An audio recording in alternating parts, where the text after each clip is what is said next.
Niche pick to competitive pick. Today I want to talk to you about why Rocky Raccoon has seen much more gameplay in competitive mode. So with that being said, I'll be covering his buffs, abilities, and the synergy potential with so many characters I did not think he had synergy with in the past. So without further ado, let's dive right in. So when Season 1 dropped, Rocky Raccoon received numerous buffs. The first buff being, I think, the best one is his repair mode, which actually heals from 70 now instead of 60, and I think that is really good just on payload maps and control maps where everyone is clumped up together, because I think that's where he works best, is when his teammates are clumped up together, so his energy things can just bounce off one another. Another critical change was the cooldown on his team up ability with the Punisher and Winter Soldier. So now it went from 45 seconds to 40 seconds, which I think is just really good, and it gives Punisher and Bucky way more uptime on their infinite ammo. So now let's talk about why he has seen much more gameplay in competitive and rank. So in my opinion, the reason why I think he's seen more, eyes and gameplay and competitive is because of his survivability. I think people really underestimated his survivability back in Season 0 with him climbing up walls, which is, I think, pretty tricky because, just the mechanics of that is just really tricky. But yeah, just climbing up walls and, just wall climbing in general is just really good for him to escape and not die. I think really staying alive with Rocky Raccoon is way more valuable. It's really good if you do not die with Rocky Raccoon. Especially top tier characters like Namor, Hulk, Storm that are trying to brawl the backline at all times, maybe even Iron Fist. They are just not doing anything when it comes to Rocket Raccoon because he can just jetpack and just climb walls and stay away. And I think that is just really good. I also believe Rocket's good just because of his ultimate, just team player ability with his team. Just having his BRB, aka his beacon, which revives fallen enemies, is just really good.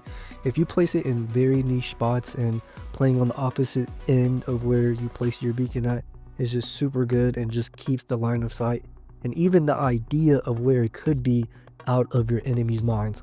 And I think always having that up is just really good. The only time it should be down, like I've said in previous videos, the only time it should be down is if it's on cooldown. Otherwise, that beacon should always be up because you never know which second can have your teammates falling down and then they can just get revived. So I think that is just really good to always have his revive ability up. Another underrated thing about his kit is just his damage output. I mean, he has a minigun, for Pete's sake. I mean, you might as well use it. I think his damage output when paired with the right tanks and, just positioning can really catch the enemies off guard, and you can actually help finish off enemies with your teammates, which is just really super underrated about Rocky Raccoon. I think he has a 45 mag clip, which is perfectly fine for the amount of damage he does. They can even really nerf that because it's just of the damage he does. So if they they decide to do that, then that's on them. But hey, I mean, where he's at right now is just really good with his damage output. Just keep spamming his minigun, and I promise you will land a kill somehow. Some way you will land a kill because he just has so much ammo and his damage racks up with his minigun. So that, I would say, is another underrated thing about his kit. I think the community's reaction with the rocket buffs has actually just been insane. Like, I did not expect this many people to pick up Rocket Raccoon even after his buffs. I thought he would always remain that underrated / niche pick in the community. I think there's even actually a player that reached Grandmaster or something like that without doing any damage with his minigun. Like, that is just insane. I mean, if that ain't a heal botter, I don't know what is. Like, just reaching Grandmaster with literally no heals or no damage to your name is just absolutely crazy. I wouldn't advise that, when playing your game, but hey, whatever works for you works for you, as long as you get the job done, which is of course winning. I believe the buffs in his kit really sparked up creativity on how to play him and, just learning his positioning and where he fits best in the meta. So I think that is really good that they buffed him in such ways. Next, I want to talk about his synergies and the unknown synergies you might not thought would be paired with Rocket. So the first one I want to talk about is obviously his team ups with the Punisher and Bucky. I think Bucky's always just been a good character. I think he's still really a good character, if you have the right mechanics.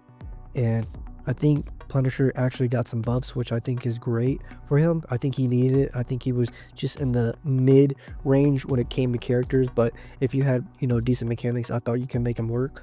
I think I put him in the A tier.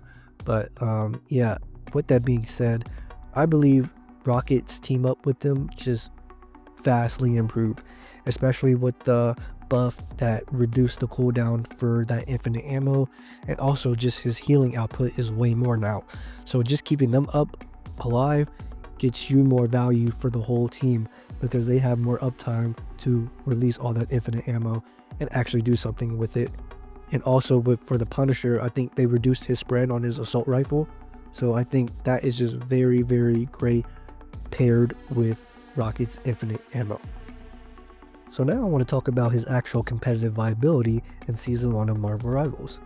So with that being said, I think Rocket's standing in the meta and the competitive landscape of the game is in a really good spot. I think he's in a really good spot for this season. I think the meta for this season is obviously 3 supports, maybe 2 tanks, 1 damage dealer, 3 supports. Like, the meta is definitely reliant on the supports this season.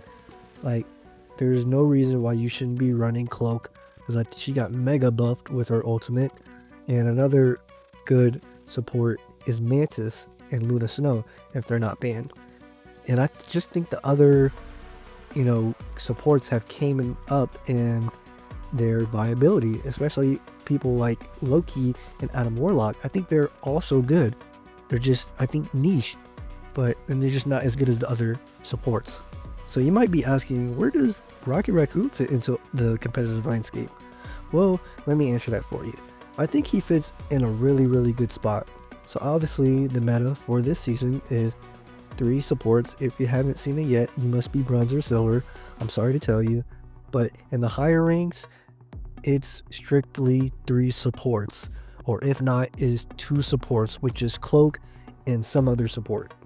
But one thing I've noticed about this season is, as Rocket Raccoon got buffed, I feel like the other supports got buffed around him that wasn't so pickable in Season 0.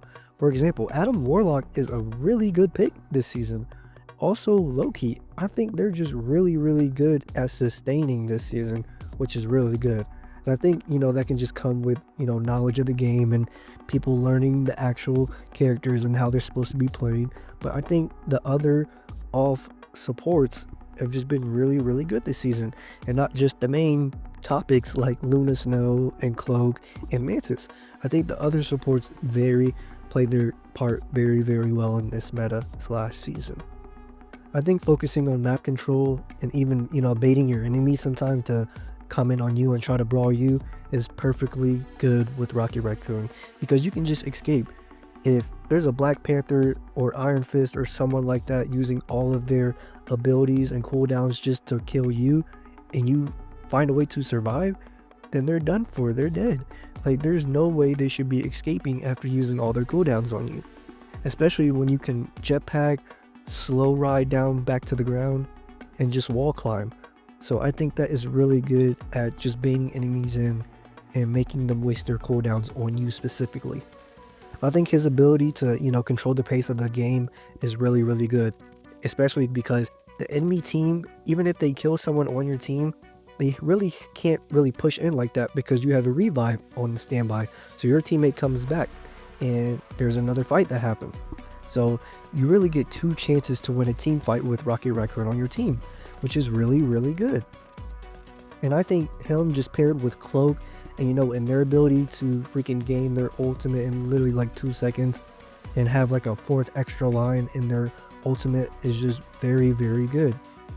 He already has pretty good sustain with his slow moving orbs, and especially if your teammates are clumped up, that just makes Cloak's ult better, and it just makes your regular output healing better. And I think his ultimate is, very good for initiating fights, because if you guys somehow lose the fight, you have a revive to come back and try to win the fight again. So I think that is just really, really good. So to answer the question, where I think Rocket Raccoon fits into the competitive landscape is definitely being paired with Cloak as 2 healers. But if there's if you guys are running the 3 support, meta, I think you would make the perfect 3rd support. Like, there is no doubt about it. S tier pick for the 3rd support role. Very, very good pick. There's no way you should lose with him, especially if they're trying to brawl onto you and your 2 other supports. There's no way they should kill any of you guys, because he's just that good at surviving and also keeping his teammates up. So Rocket Raccoon's rise in Marvel Rivals Season 1, I think, has been nothing short of just impressive. Like, just where he came from in Season 0, where everyone was telling you, get off Rocket, he sucks. He has no defensive ult. I mean, he doesn't, but he has no viable ult. He does nothing. He's trash. I think it's just really, really good now. And, just seeing those same people play Rocket Raccoon now, or being thankful that they had a revive on their team now, is just really, really satisfying to see. So with that being said, you can make Rocket viable in the season. You can really make him viable. Just play your positioning right, and always make sure to have that revive cooldown up as long as you can. So that's it for today's video, guys. If you did enjoy it, make sure to hit that like and subscribe button for me, please, and drop a comment below on where do you think Rocket fits into the meta / competitive landscape of Season 1, and how have you seen him play in your games? Has he been good? Has he been trash? Or has the people playing him been trash? Drop it down below in the comments. So thanks for watching, guys, and remember, he is viable. Peace.